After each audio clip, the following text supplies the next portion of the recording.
that something lives only as long as the last person. There's an ancient Indian saying that something lives only as long as the last person who remembers it. My people have come to trust memory over history.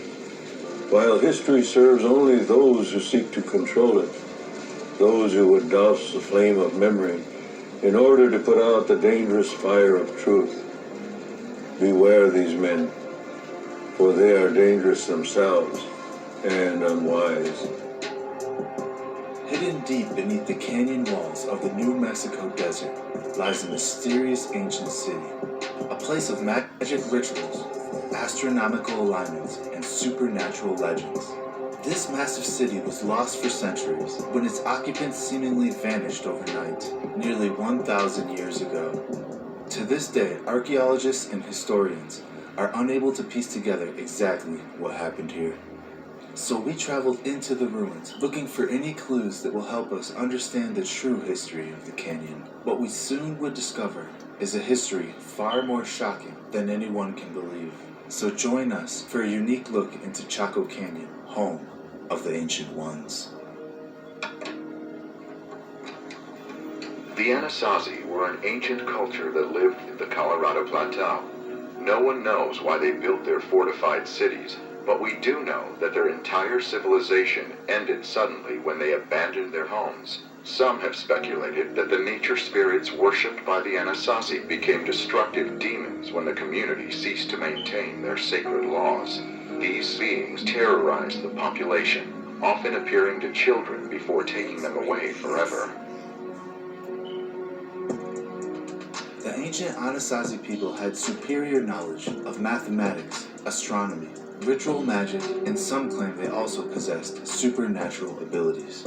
During research for our best-selling book, On the Path of the Immortals, I was given the unprecedented opportunity, really, to sit down with and to film Dr. Don Mose Jr., a third-generation medicine man who I met with for a large part of the day during our investigation, and he told me the oldest legends of the Anasazi, which he had been told by his great-grandfather, who likewise had been told by his ancestors, which included stories of the Anasazi turning to sorcery, to sacrifice, cannibalism, after they had lost their way and were driven insane by a reptilian creature, which they depict with a halo above his head, of all things.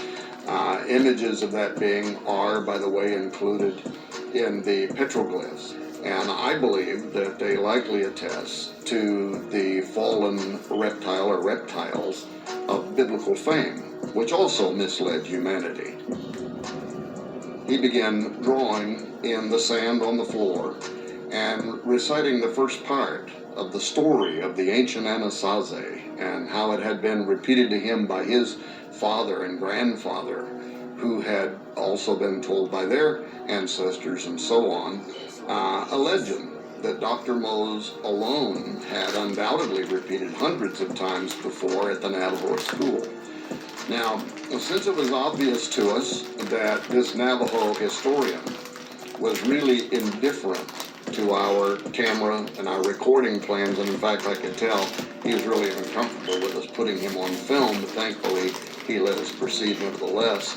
But I sat there and listened respectfully as he proceeded for nearly 2 hours to describe to this white man what's only ever been allowed a few times in history before, and that is the legendary stories of creation, of giants, of a great flood, of a reptilian deceiver, all from the voice of the nation's top medicine man. Dr. Mose even sang to us in the antiquated tongue of what I would call Old Testament history, paralleled in their earliest antiquity using the Navajo language. For centuries, tribal elders have been telling stories of unbelievable supernatural events that occurred in the canyon. Events so shocking, the Ancient Ones carved pictures depicting these events into the canyon walls as a semi-permanent record of what happened here. The 15-mile-long canyon is home to over a dozen large complexes. The largest, named Pueblo Bonito, has over 800 rooms and sections that were over 5 stories tall. Tucked away on a cliff face, hidden behind Pueblo Bonito, lies one of the canyon's most telling secrets. 3 feet carved into the mountainside, with 6 toes each. Are these 6-toed carvings showing the feet of a Nephilim giant depicted in the Bible? From the Book of Chronicles, chapter 20, verse 6, quote, "And yet again there was war with Gath, where was a man of great stature, whose fingers and toes were 24, 6 on each hand and 6 on each foot, and he was also the son of a giant." Legends from all over the American Southwest speak of giants, 6-fingered, red-haired giants that used to terrorize these people. They speak of evil, cannibalistic giants that would terrorize the tribes with their hunger for human flesh. These giants are said to have inhabited these areas for thousands of years. Not only do they speak of giants, however, they also mention monstrous creatures that were summoned into the canyon. These creatures were carved into the canyon walls for everyone to see. Not only did Dr. Mose substantiate the age-old and globally recorded story of those who come through portals and the impact that they have had on biblical and global history, past and present, not only did he weave Navajo Indian myths and legends seamlessly with our understanding of the 6 days of creation, the arrival of the Nephilim, and their connection to judgment by a global flood, followed by the repopulating of people around the world, and then a second incursion of the giants. But there were several instances in which, when I pushed Dr. Mose for greater detail, he would go off script, actually delineating from the official Navajo storyline to provide greater consistency between history and the way the Bible itself recorded certain events. For example, as Mose was following the official storyline, the one that you would get from the Parks Department in the 4 corners of the U.S., about how the Anasazi didn't disappear, but rather they slowly migrated out of the area and became the modern Pueblo Indians, I expressed doubts to Dr. Mose about that story. And he responded by grinning just a little bit and saying, "Well, I probably shouldn't tell you this, but..." And then he proceeded to tell us the older stories that his grandfather had repeated about these mysterious people actually disappearing after they came under mind control from a reptile with a halo, this carnivorous creature, suspiciously similar to what I later described in the Path of the Immortals book as fiery seraphim, which comes from the Hebrew seraph, the Hebrew Old Testament, fiery serpent. All throughout Chaco Canyon are these massive circular structures called kivas. The kivas are perfect circles that are built into the earth for the purpose of magic rituals, ceremonies, and religious practices. They were used extensively by the Anasazi, who, according to their own verbal history, used the kivas to summon monstrous creatures into this dimension. Now, another case in point is when I told Dr. Mose of what we had learned from the Apache about cannibalistic giants and then God destroying them in a flood. And he looks right into the camera and he says, "Oh yes." And then he reaches over, he picks up this illustrated book that he had authored that's used in the Navajo Nation schools and libraries. And he opened to show us an artist depiction of a giant that had stood between 30 and 40 feet tall. And then he starts saying there was this time when the earth was infested with such great giants and alien gods that came down and destroyed and ate the people. Some of them were in human form. Others, he said, were monsters like human-animal hybrids, which I think the Old Testament also describes. And then he followed that story with the famous Navajo legend of the White Shell Woman, who gave birth to 2 of the most important characters in Navajo mythology, the twin miracle-performing sons, one of whose names literally translates Slayer of Alien Gods. And and his twin brother. And together, those two great warriors killed many of the giants, hybrids, and the monsters that were destroying mankind. As Dr. Mose described these ancient tales, I couldn't help but think of David killing Goliath, and then later other giants with his mighty men. Then there was a point where Mose paused, and he said, when the Christian missionaries first came to America and told our people their stories of the giants and the great flood, he said, we smiled and let them know that we already knew these stories, that they had been told to us long ago by our own ancestors. We know that the ancient ones used petroglyphs in order to document their history and events that happened to them. Petroglyphs like this, the spiral. The spiral is found over and over again in almost every ancient culture worldwide. The spiral symbol can be found from the jungles of Peru to the frozen tundras of Siberia. The spiral can be seen as a symbol of a portal, an interdimensional portal used by entities as a transport between worlds. This is evident by the petroglyphs and the stories they tell. Now, let's take a look at some of the petroglyphs we found during our exploration of Chaco Canyon. What we see here are depictions of supernatural creatures coming directly out of the spiral and manifesting themselves in our reality. Over and over again, we see the same imagery carved into the walls. Literal monsters emerging from these spirals, and oftentimes you can see they are still connected to the spiral, and other times they're standing right next to it.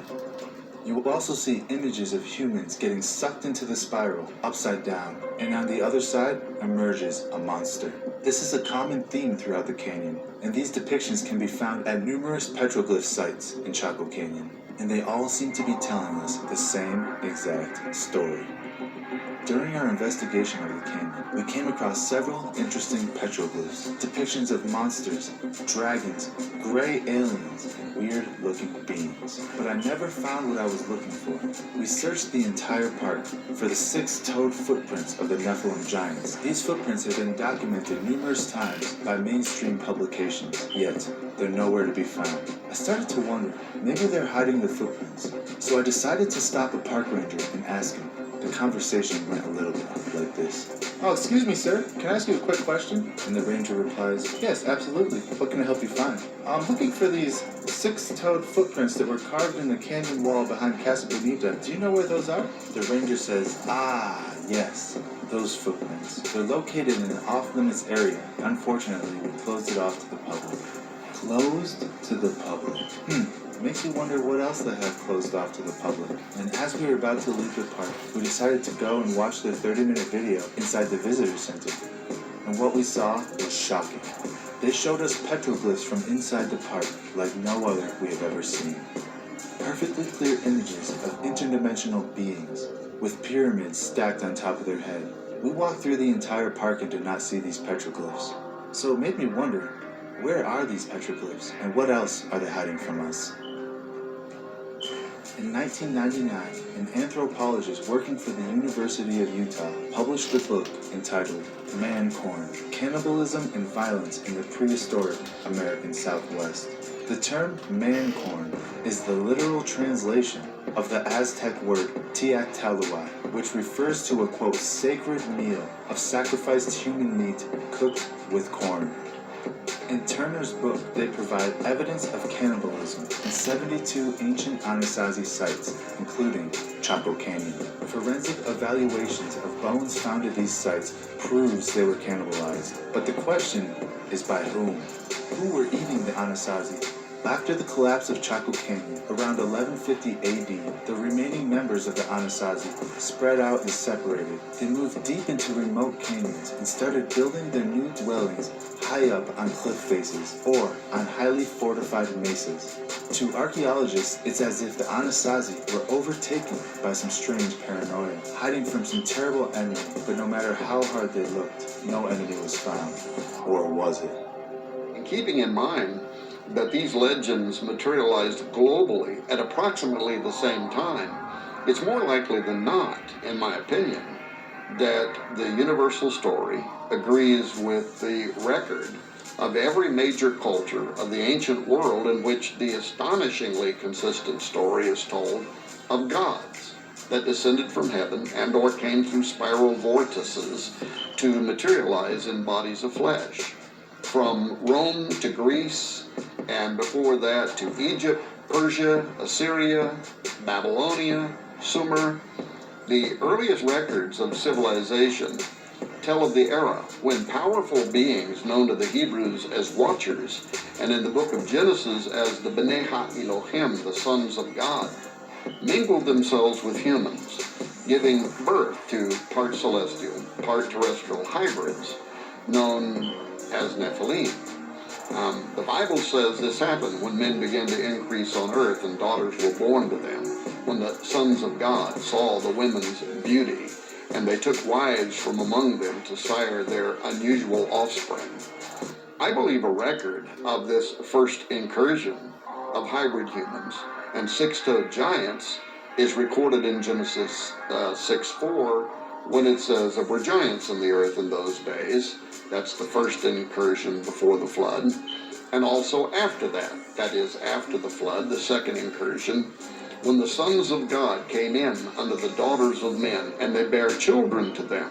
The same became mighty men which were of old, men of renown. Every pizzeria in